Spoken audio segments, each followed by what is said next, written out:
से लेके और मोदी जी तक सब आर्टिफिशियल इंटेलिजेंस के ऊपर बहुत भयंकर रूप से काम कर रहे हैं। आपने देखा ही होगा, अभी गूगल ने अपने विश्व की सबसे बड़ी एआई सेंटर हैदराबाद में लॉन्च किया। तो आर्टिफिशियल इंटेलिजेंस हमारे को डिसीजन लेने में सहायता करेगी, और जहाँ पे भी मरीज़ को स्ट्रोक होगा, हमने कई सारे ऐसे केंद्र डिसाइड किए हैं जहाँ पे हमने अपने आर्टिफिशियल इंटेलिजेंस सॉफ्टवेयर को डाउनलोड कर दिया है। वहाँ पे मरीज़ को देखा जाएगा, आर्टिफिशियल इंटेलिजेंस के द्वारा हमारे पास कम्युनिकेशन आ जाएगी कि मरीज़ को क्या परेशानी है, और यथासंभव हम पूरी तरीके से तैयार रहेंगे कि जब वो रोगी हमारे पास आए तो हमें इंजेक्शन लेना है या सीधे के सीधे मरीज़ को डीएसए लैब में ले जाके उसकी रक्त की धमनियों को खोलना है। अब हमारा जो मुख्य उद्देश्य है आपके द्वारा स्ट्रोक के लक्षणों के विषय में जानकारी, जन जागरण कराना और जन साधारण को ये इन्फॉर्मेशन पहुंचाना ही हमारा आपके थ्रू ये उद्देश्य है। इसके बाद हमारे साथ में टीम में है डॉक्टर करण, डॉक्टर मोहित, मैं डॉक्टर सुमित और डॉक्टर मुकेश। स्ट्रोक का वर्ल्ड वाइड यही बोला जाता है कि टाइम इज़ ब्रेन। इसी को मद्देनजर रखते हुए हमने अपना ये जो प्रोग्राम स्टार्ट किया है, जिसका नाम हमने समय रखा है, जो हिंदी में ट्रांसलेट करता है टाइम इज़ ब्रेन को। इसका फुल फॉर्म है stroke acting with in minutes stage years.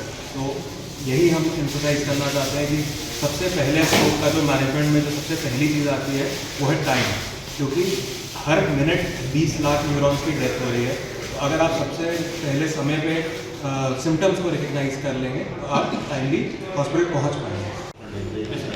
कुछ पेशेंट होते हैं जिनमें सडन सर में दर्द होता है, जो एकदम से like worst headache of life जिसको बोलते हैं, सडन हेडेक के साथ होते हैं।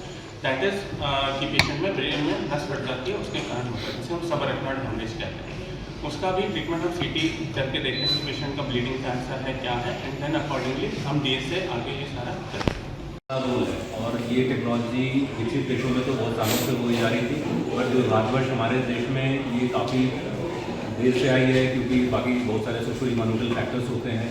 तो अब दिल्ली में आर्टेमिस हॉस्पिटल में ये एंडोवास्कुलर थेरेपी जो है treatment, best treatment world standard होता है, ये अवेलेबल है। और जैसे सर ने बताया कि मोटे मोटे तौर से दो तरीके की स्ट्रोक होता है, या तो खून का थक्का बन जाए या तो खून का बहाव हो जाए। खून का थक्का जब बन जाता है तो फिर जैसे बहुत ही सरलीकरण के तौर पे मैं बताऊँगा कि जैसे कि अगर आपके किचन के ड्रेन में क्लॉट आ गया या क्लॉग आ जाता है, पानी पास बनना शुरू होता है, तो फिर क्या करते हैं हम उसको केयर करने के लिए आप हार्पिक या बहुत सारी दवाइयाँ होती हैं जो कि आप डालते हैं और वेट करते हैं, एक दवा दो दवा या डाला या एक मग डाल करके आप वेट करते हैं आधे घंटे, और जो जैसे इंस्ट्रक्शन होती हैं हम मूव करते हैं कि वो खुल जाए। बट कई बार स्ट्रोक के केस में, ब्रेन के केस में हम वेट नहीं करना चाहेंगे, और ये रहता है कि अगर जब भी वो क्लॉट बड़ा होता है तो फिर इस सब तरीक़ों से ठीक नहीं हो पाता। तो वैसी कंडीशन में हम क्या करते हैं कि हम बहुत बारीक तार और अलग अलग तरह के उपकरण लेकर के खून की नसों के जरिए खून की नसों के अंदर प्रवेश कर करके ब्रेन को पहुँचते हैं, और उस क्लॉट को या तो उसको सक्शन से या अलग अलग स्पेशलाइज्ड डिवाइसेस होते हैं उनकी मदद से उनको बाहर निकाल सकते हैं। और हम ये बेसिकली ये होता है कि खून का रास्ता बनता है, और ब्रेन बेसिकली खून का बहुत ही मोटा अंग है।